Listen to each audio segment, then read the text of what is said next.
Ya Habibi ya Muhammad. Begini ya Habib, saya mengalami was-was, yang mana was-was ini sudah bertahun-tahun. Sampai sekarang saya terpikirkan terus ya Habib, kebiasaan saya ini Habib. Setelah saya mendengarkan kajian-kajian di YouTube, ternyata was-was itu yang saya alami ini sangat parah katanya Habib. Karena dari dulu was-was saya berpindah-pindah, hampir semua saya alami ya Habib. Dan sekarang yang menjadi beban saya, was-was yang saya meranjak ketika saya kencing katanya Habib. Saya merasa masih tersisa kencing yang mengalir dari farji saya. Padahal saya sudah istibrak dengan berdehem, kemudian jongkok dan berdiri dan menekan perut bagian bawah. Tapi di saat berhentinya membersihkan farji itu tidak bisa, dan itu pun lama membersihkannya ya Habib. Kayaknya tidak bersih dan ada yang mengalir.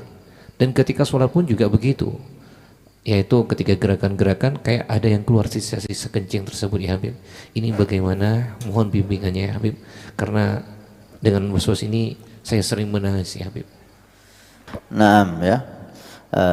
Mudah-mudahan Allah Subhanahu wa taala memberi Anda kekuatan dan taufik sehingga terlepas dari penyakit was-was ini. Ada dua hal yang kelihatannya bertentangan, tapi dua-duanya ini dialami orang yang was-was. Ada yang mengatakan tidak ada orang was-was terutama di dalam ibadah kecuali dia orang saleh.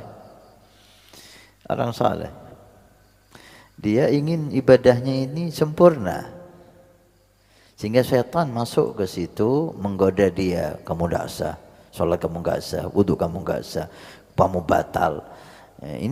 Ini kabar gembiranya, setan tidak akan menggoda dengan was-was kecuali orang saleh. Orang yang enggak sholat ada was-was? Enggak ada was-was, dia enggak sholat sudah. Orang yang minum khamar siang malam, berzina, mencuri, ada yang was-was? Enggak ada, mereka sudah jauh dari Allah. Orang was-was itu hanya orang-orang yang baik. Ini pertama, kabar gembiranya. Mudah-mudahan Anda masuk orang yang saleh. Tapi dikatakan tidak was-was seseorang itu kecuali karena kedangkalan ilmunya. Dia kurang ilmu. Maka tidak ada orang alim was-was. Karena dia tahu syariat Nabi sangat jelas sekali.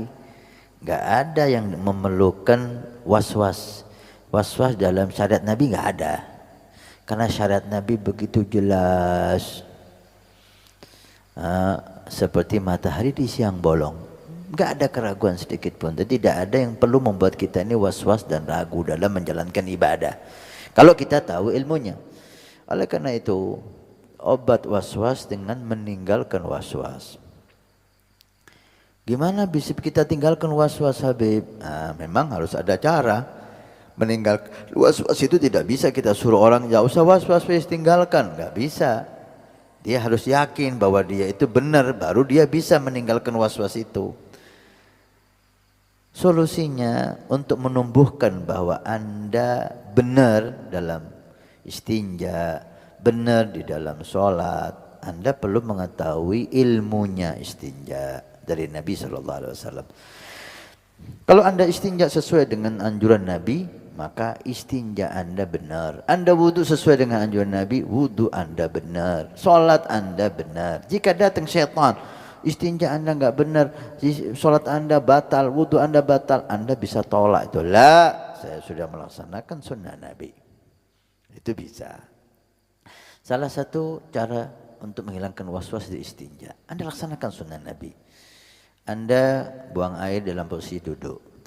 Setelah duduk sampai selesai sempurna keluar kencing Anda laksanakan istibra dengan berdehem 3 kali, dengan sedikit mengelus di bawah. Kalau masih kurang, dengan berjalan beberapa langkah di kamar mandi itu. Selesai semua itu, Anda istinja, Anda basuh,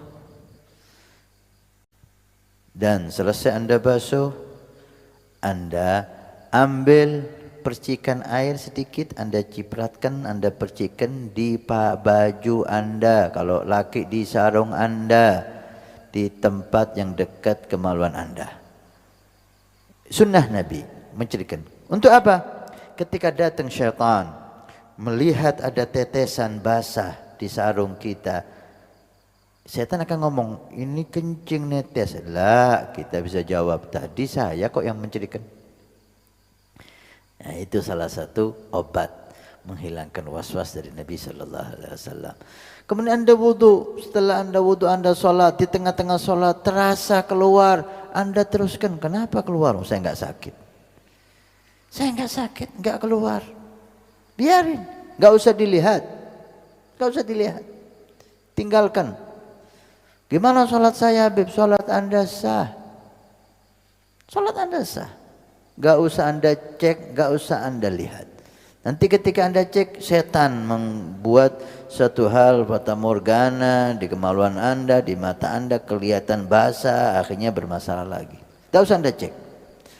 Anda laksanakan sunnah Nabi dalam istinja, Anda percikan setelah itu, Anda sholat yang tenang. Ketika ada lintasan, merasa keluar, la ini syaitan, Anda teruskan sholat dan tidak perlu Anda cek.